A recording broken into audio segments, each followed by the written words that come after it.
관리하겠다 그렇게 생각하셨던 거네요. 그렇죠. 그게 사용자의 책임입니다. 그게 잘못되면 제가 책임지면 되는 거예요. 알겠습니다. 네. 마지막으로 비아폰 관련해서는 아까 대통령이 최종 결심권자, 뭐 결재권자 그런 발언을 하셨는데 그럼 요 사건 추가 비아폰 받은 것과 관련해서는 대통령 윤석열도 알고 계셨습니까? 알고 계신 게 아니고 저한테 12월 1일 날 이렇게 여러 가지 하면서 아까도 말씀드렸지만 그 참모들하고 뭐 참모들이 아니라 국무위원들하고 서로 협조할 일이 있으면 협조하고 그다음에 계엄 주무장관으로서 필요한 조치할 게 있으면 조치를 하세요 하고 저한테 위임을 해주셨습니다. 그 말씀이 위임해 주신 거 아닙니까? 제가 계엄을 위해서 필요한 조치를 하면 할 수 있는 것이죠. 주무장관으로서. 그럼 그러나 피고인이 기억하시기로 예. 그 말을 말씀 막지 들은 마시고요. 예, 고객님 그 마주 그 들어봅시다. 대통령 윤석열로부터 그 말씀 들은 이후에 비아폰을 노상원한테 준 걸로 기억하세요? 다시 한번. 그 비아폰을 준 시점이 대통령 윤석열로부터 그 말씀을 들은 이후로 기억하세요? 아니면 그 전에 준 걸로 12월 기억하세요? 1일 날 그 말씀을 하셨으니까 제가 준 거는 12월 2일이잖아요. 그렇죠. 네. 그러면 그 말을 들었기 때문에 피고인께서는 노상원에게 그 비아폰을 줄 수 있었다라는 그럼요. 건가요? 그래서 제가 계엄을 준비하기 위해서 주무장관으로서 필요한 조치를 장관이 알아서 필요하다면 하세요라고 위임을 해주셨기 때문에 그 말씀을 근거로 해서 제가 비아폰이 더 필요할 수도 있겠는데 라는 생각이 들고 또 제 비아폰이 자꾸 이 재밍이 생기고 하니까 이거 임무 수행하다가 문제가 생길 수도 있겠다 해서 한 대 더 여유가 있으면 좋겠다 해서 한 것이고 또 나중에 조금 더 나아가서 나중에 합수부가 구성되면 추가로 더 소요가 있을 테니까 미리 확보해 놓는 것도 좋겠다 이런 생각에서 한 겁니다. 하고 나서 윤석열 대통령도 그 비아폰이 노상원한테 간다는 것은 혹시 알고는 계셨나요? 윤석열 대통령도 그 비아폰이 노상원한테 간다는 것을 알고는 계셨나요? 말이 되는 질문을 해야지 무감선이 너무하구만. 알아야 됩니까? 거기에 대해서 사전 승인을 얻으셨다고 하니까 제가 어디까지 말씀을 드렸는지를 여쭙는 거예요. 사전 승인을 받았다는 게 뭐 노상원 장군에게 주겠습니다 이 승인이 아니고요. 아까도 말씀드리지만 포괄적인 승인이죠. 네. 계엄을 위해서 필요한 조치를 하세요. 주무장관으로서. 이게 네. 다 포괄적인 승인을 하신 거라고 저는 네. 생각합니다. 알겠습니다. 네. 그리고 증거인멸 관련해서는 세 가지잖아요. 마이크 대고 말씀하시면 좋을 잠시만 것 같아요. 그러니까요. 네. 네. 증인 마이크 가까이 대서 네, 죄송합니다. 네. 아닙니다. 마이크에 대야 네. 녹음이 되니까요. 그 서류 관련해서는 일단은 피고인이죠. 양호열 그 피고인. 비서한테 양호열 씨한테 그 2층 공간 안에 있는 서류는 일단 다 파쇄하라고 한 건가요? 제가 파쇄하기 전에 미리 제가 좀 필요한 것도 다 이렇게 쏟아가지고 다 이렇게 책상 위에 다 올려놨었어요.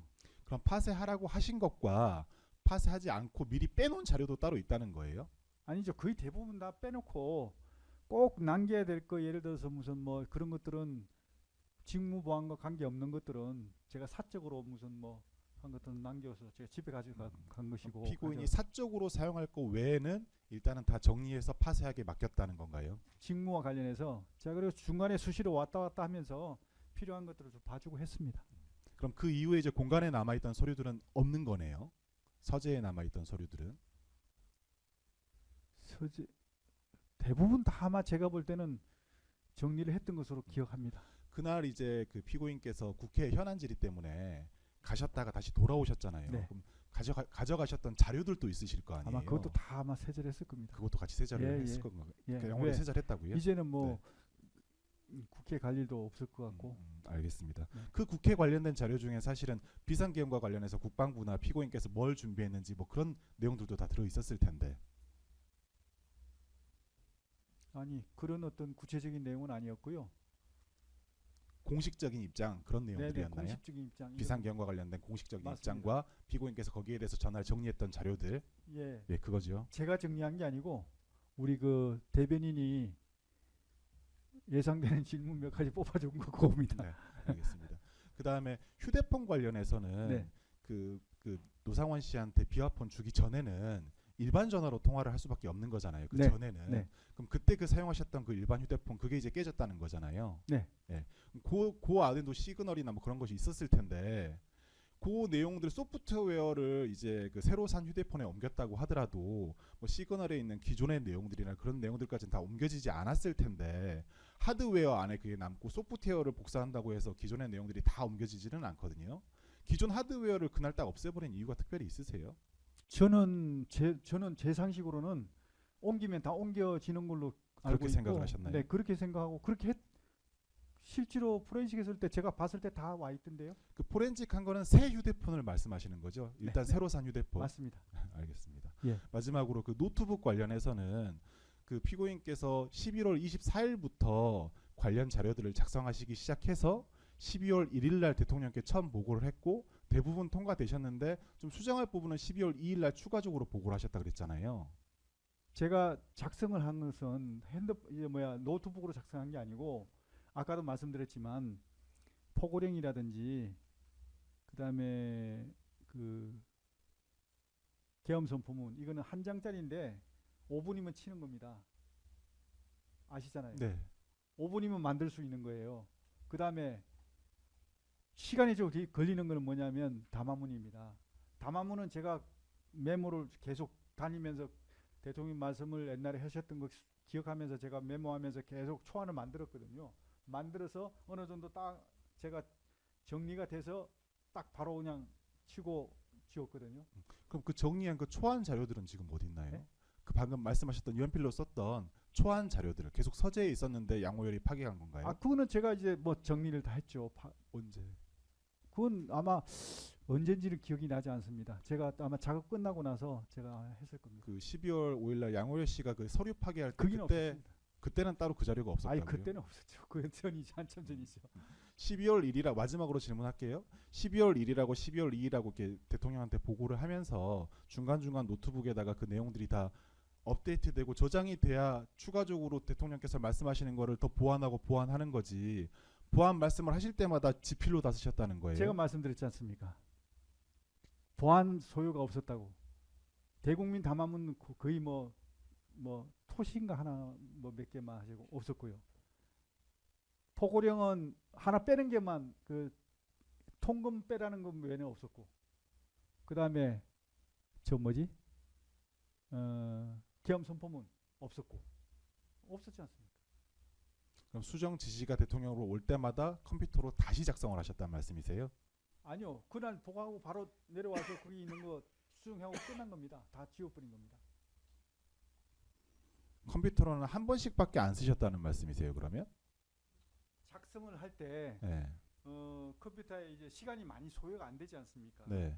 그거 이제 해갖고 그 바로 내려놓게 해놓은 상태에서 대통령 보고 드리고 갔다 와서 간단히 수정하고 그냥 이해가 안 되는 부분이 뭐냐면 예를 들어 담화문 같은 경우에는 그 포고령 이거 이해가 같은 되는데 경우에는 보검사가 이해가 안 되지. 그만 물어봅시다. 되는데. 같은 거 자꾸 물어봐. 재판님 지금 난 이거 내 반대 정석에서 신문 웃고 나오니까 그러시는데 이런 건 좀 제지를 아니, 해주시면 질문을 좋겠습니다. 어리석게 하니까 그렇지. 계속 반복되지. 지금 변호인 들으려고 유도신문입니다. 본인이- 명백한 유도신문이에요.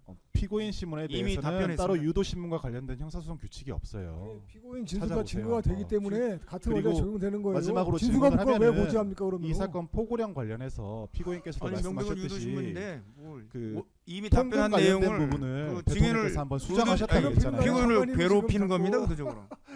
예, 답변한 내용이 변호사님. 반복적으로 신문하고 예, 변호사님. 곧 마무리하실 수 있을 네. 것 같은데. 피고인 신문은 그 검사의 이해를 위한 설명 작업이 아니지 예, 않습니까? 알겠습니다. 예, 그 점을 예, 말씀을 드립니다, 재판장님. 예, 이해력 부족을 왜 우리 장관님 예, 그렇게 해결하냐고. 잠시만요. 예. 변호인 어, 웃지 마시고요. 지금 무슨 정숙한 법정의 재판 과정이잖아요. 그런 아니, 게 다 방청객들을 유도하는 거예요. 유도가 아니라 검사를 피고인- 이해시킨다는 게 말이 안 되지. 난 이해가 되는데 네. 왜 검사가 이해가 안 되냐고. 장관님 마지막으로 질문 하나 하고 마무리하겠습니다. 고생 많으신데 그 포고령 같은 경우에는 대통령께서 그 야간 통행 금지 그 한 부분만 수정을 하셨다 그랬잖아요. 예, 그거 관련해서 그러면은 그 야간 통행 금지가 있는 문구도 한번 작성해서 보여드렸을 것이고 나중에 삭제한 다음에도 한번 작성해서 보여드릴 것이고 최소한 그 경우에는 2번을 인쇄를 해야 되는 거잖아요. 저는 검사님 질문이 이해가 안 가는 게 예. 컴퓨터에 대해서 저보다 훨씬 더 잘 아시는 분이 왜 그런 질문 을 하시는지 제가 이해가 안 가는 말씀을 겁니다. 해보세요. 아니 예. 그 작성해놓고 제가 내려놓게 해놓고 화면 보고가 되지 않습니까? 네. 화면 보고 된 상태에서 제가 보고 드리고 그리고 나서 와가지고 수정한 거 한 줄 다시 제가 화면 보고 켜가지고 수정된 거 한 줄 지우고 정리하고 바로 하는데 10분도 안 걸립니다. 그 동안에 계속 그 화면창을 띄워놓고 잠깐 화면 보호기 상태로 놔두셨다는 그렇죠. 말씀이세요? 알겠습니다. 네. 여기까지 이해가 안 하겠습니다. 되십니까? 이해가 안 되는 게 아니라 제가 또 오히려 답답하고. 11월 24일부터 계속 지금 일주일이 넘게 작성한 아, 건데 그건 아닙니다. 예, 예, 예. 그건 아닙니다. 여기까지 예. 하겠습니다. 그럼 오전 재판은 마치고 오후에 예, 오후 2시에 예, 이어서 네. 진행을 하겠습니다. 오전 재판은 마치겠습니다.